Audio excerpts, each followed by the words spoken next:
Good afternoon,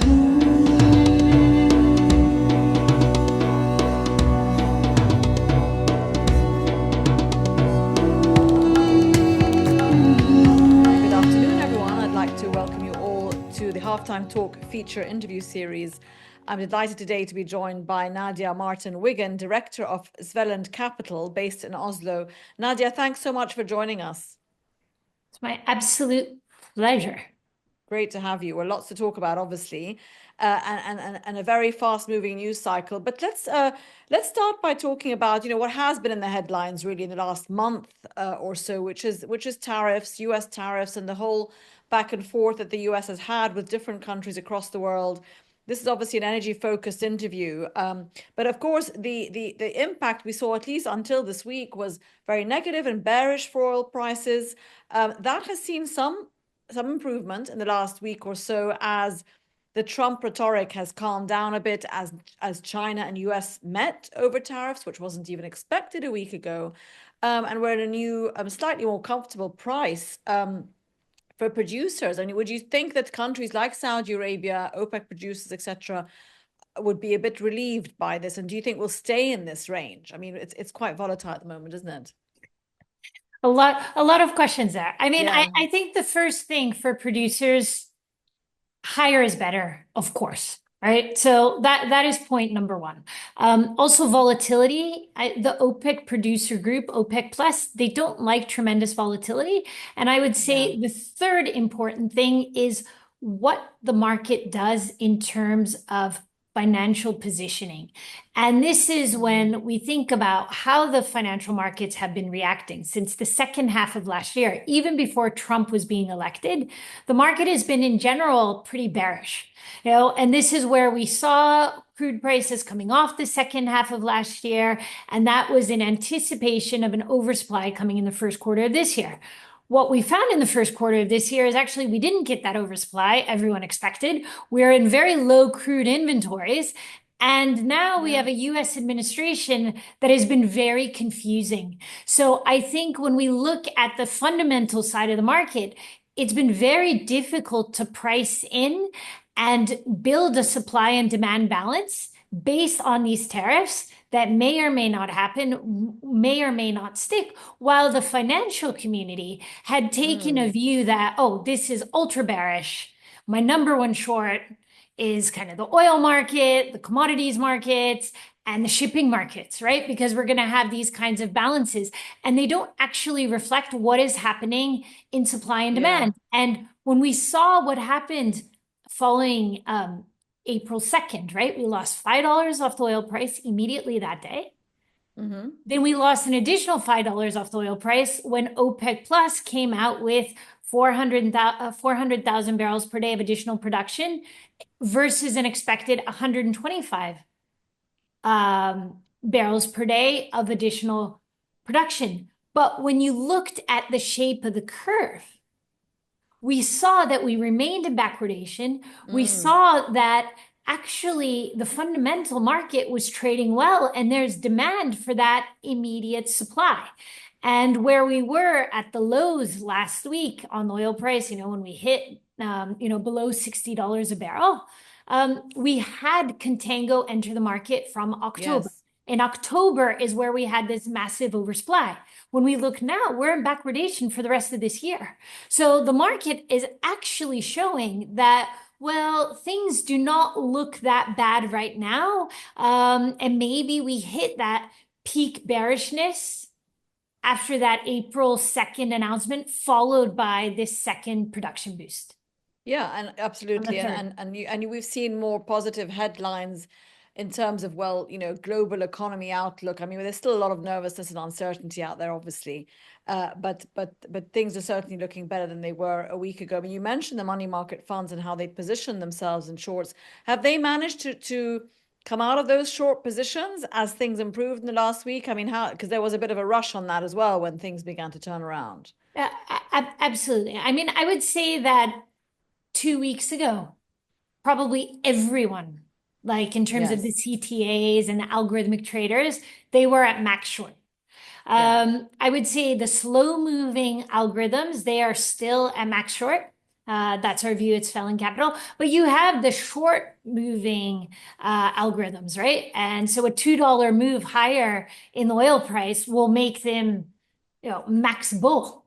So I think that has changed over. At an aggregate, maybe that means they're only 90% short overall versus 100% short, but don't quote me on that number. But it's eased off. But I think when we think about OPEC Plus and what they have talked about in the last 2 years, and the ouching when the market is Yes. max short, that they really dislike. And that's where I think things are coming around in that regard. And frankly, when I look at our balances and what we see, we're going into peak summer demand.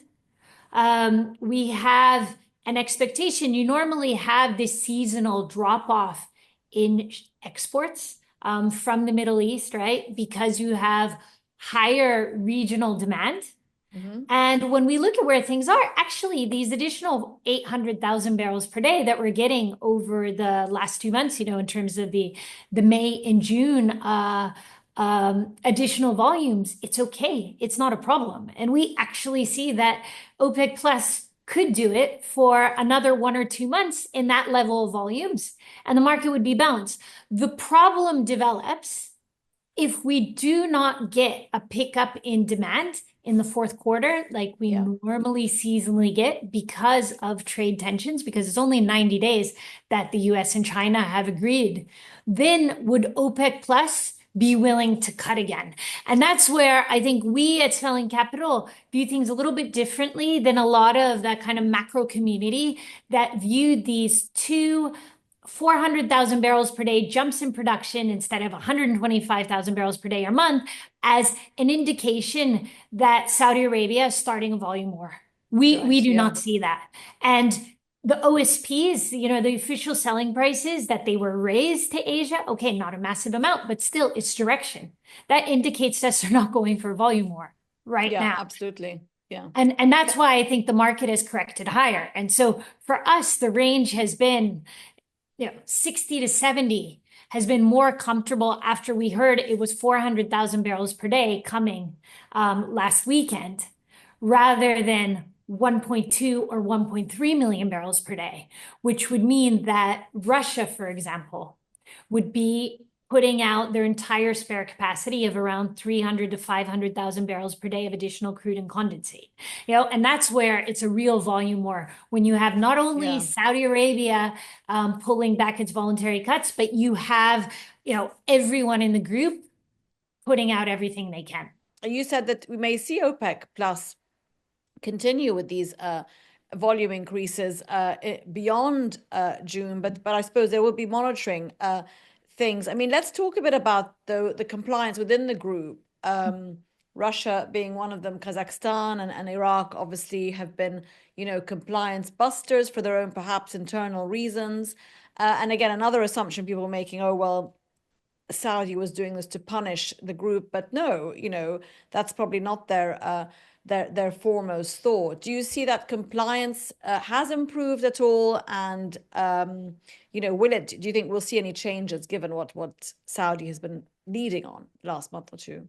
Well, given the absolute latest data, when you look at shipments and production, it seems like Kazakhstan is and Iraq are complying a bit better by 100,000 barrels per day, which of course, given their chronic undercompliance, it's a drop in the ocean. Yes. But of course, it's a better direction than the opposite way. And I think that this is where Kazakhstan, in their communication, they've gone both ways, right? We have Tengiz ramping up. It's a massive project. We've had UAE adding spare capacity, and this is Yeah. where the dynamic within OPEC Plus is changing. You have the underproducing members, which are primarily the African producers. You've had Russia that's on the side and seems to have had an allowance based on, okay, we just need to get through, the next 6 months, next year, and maybe this war. And that's where I think there's been a big change. And this is where the Emirates, of course, managed to get their level of compliance raised and they are allowed to produce more. And that's where it's very important how the communication is going forward, because from what we hear from the GCC countries is that it's very important that OPEC Plus stays together and that Russia remains in this group. Yeah. And that I would like to say would also add Kazakhstan, because if Kazakhstan leaves the group, then maybe Russia would leave the group. Maybe other countries would leave the group. And the most important thing is in a situation where we have a massive oversupply, like in COVID, that they can very quickly cut and rebalance the market so that we don't need to see negative oil prices again or anything like that. Absolutely. In that regard, I think that's the most important thing for the production group, and that's why we're not in this critical situation, but we're dancing around the foul line, as you would say Yeah, in no, but sports. cooperation has been re-emphasized, hasn't it, by many in the group as first and foremost. Otherwise, they could lose. They could lose control. And I mean, what about non-OPEC producers? They're not a group, are they? They're acting individually. The US, Brazil, Guyana. They must have been getting pretty nervous the last month or two as the cost of production got closer to the price. Do you think that we'll see further impact filter through this year? Perhaps, countries like Brazil not meeting expectations as what happened last year, and we had better prices last year. What do you think the outlook is for non-OPEC producers? So the one that is the most impacted is the US, and the US specifically in shale, because we have additional Gulf of Mexico production coming online. A drop of $5 or $10 in the oil price is not going to change that when these are longer term projects. The shale producers are the ones who are suffering, and this is based on oil price and what happens with natural gas prices. So right now, natural gas prices have remained strong. As long as they're above $3 per MMBTU, Henry Hub, it's supportive. There are forecasts that they can reach more than $4 the second half of this year, and average even $4.50, right? So that allows around $10 of leeway additional for the break-even price if we think in terms of dollars per barrel. Yeah. So it does really depend on the individual producers. When we see what's happening right now, though, I've absolutely turned less bullish on US production. If you'd asked me in September, October last year, we could have seen growth in the US of 400,000 barrels per day, December 2025 versus December 2024 in a bullish price environment. That is not on the table right now. We're looking in our view at Svelland Capital at flat to 200,000 barrels per day decline. And that's despite these ramp ups in the Gulf of Mexico. So there is an impact. But when we compare to what happened in other price downturns, it's not nearly as dramatic. Yeah. If we stay, in that $50, if we were to go down to a $50 environment, then we're looking at a potential loss of 400,000 barrels per day, December 26 versus December 25. That's what OPEC increased in 1 month, right? Exactly. So and there's plenty of capacity to make up for that should it happen, unless we suddenly have a global GDP boom, which no one is forecasting at this point. Nadia, what about, we have today also, I mean, keeping things current, we've got the US president arriving in the Gulf this week. He's I think in Saudi today, and he's going to be going to Qatar. And the UAE, and a lot of talk out there. Obviously, this is an investment tour. He's looking for money flows. Now that may not be materialized to be what it would have been even a few months ago. Clearly, with the oil, with Gulf countries watching their budgets a bit more, I imagine. What would you expect would be the biggest takeaway from his visit to the Gulf this week? The top takeaway that he wants to achieve, and perhaps top takeaway that the Gulf countries would like to achieve. Well, I think the fact that he's chosen to make this his first big trip, right, as president. Again, he did that on the first time around as well. Yeah. It just shows, I think, the prominence that the region has gained in his view. It's not only about investment. I think it's also about geopolitics. and that relationship. We saw that, the Russia-Ukraine talks started off in the region. That's Yep. not by accident. I think the fact that he's not going to Israel as a part of this tour, when we think about the Abraham Accords and last time around, what he was trying to achieve and what is going on now with Israel, I think it's really not only about investments, it's also about kind of stability in the world. And Trump is not into wars, clearly. And that's where I think he would like to have additional investment agreed, practicalities on how that could be done, in the tech segment, in the defense sector. I think that's important for the region. But of course, what we know is he's not the type to hand out security guarantees. So, to promise Saudi Arabia, we will protect you if you are under attack, because that is not really his style. But I think of course, there will be discussions around those lines, and he would like to build that trading relationship further going forward. So I think that's what he'll really be focusing on. Yeah, I mean, and well, the relationship he also he wants maybe indirectly, but certainly what the common objective that the US and Saudi, for example, also have is to make nice with Iran. I mean, they both want to resolve that relationship, don't they, one way or another. The US wants to get the guarantees on the nuclear proliferation front, and of course, Saudi Arabia wants that and wants, general security guarantees. That has been, definitely a turnaround from the Gulf point of view compared to the first Trump administration. In terms of Iranian energy and exports, I mean, we haven't seen them impacted too much this year, have we? Despite the maximum pressure measures that have been supposedly put on, but Iranian oil has continued to flow, right? Exports. Absolutely. And China has played a part in that, obviously. Yeah. Yeah, it keeps getting pushed out. It was 300 to 500,000 barrels per day expected loss. Now, I would say most analysts have pushed that out into the second half of the year. But what we have to remember is what Trump did in 2018. He announced the maximum pressure in the summer or spring summer. And then we got 2.5 million barrels per day of additional supply out of three countries, Saudi Arabia, Russia, and US. And the oil price collapsed.